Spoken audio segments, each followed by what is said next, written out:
Whenever I do this thing of playing the saxophone and the piano at the same time, what I'm looking for is the moment of schizophrenia,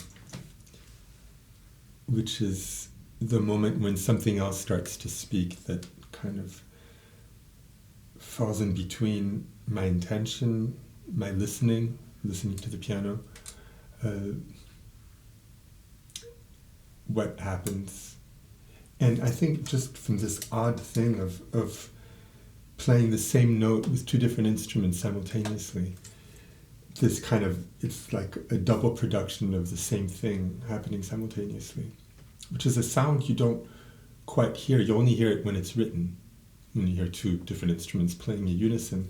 This is something you really only experience in written music, except for here. So everything starts to sound written to me as I do it. Everything starts to sound and feel like a kind of dictation, like I'm receiving a dictation from that place that is the in-between place.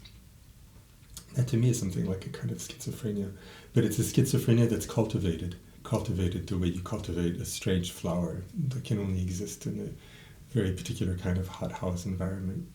This is that environment in which this particular flower of schizophrenia can bloom.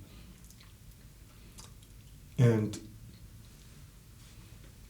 is it so different from other kinds of creative endeavor? I don't think so. It just kind of highlights it.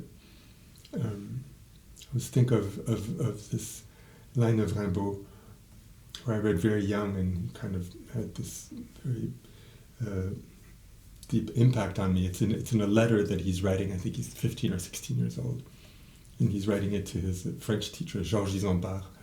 And then he developed it in other letters, but where he talks about the poet is somebody who becomes a seer, kind of visionary, through the systematic deregulation of all the senses. So extreme experiences, they can go from, it's been interpreted from different kinds of mystical experiences or drugs or just messing with ordinary consciousness to unlock something.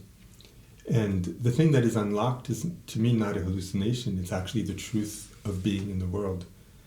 And the truth of being in the world is much stranger and much more mysterious than the world and society tries to tell us that it is. Because I think the truth of being in the world is that we come out of sound and not the other way around.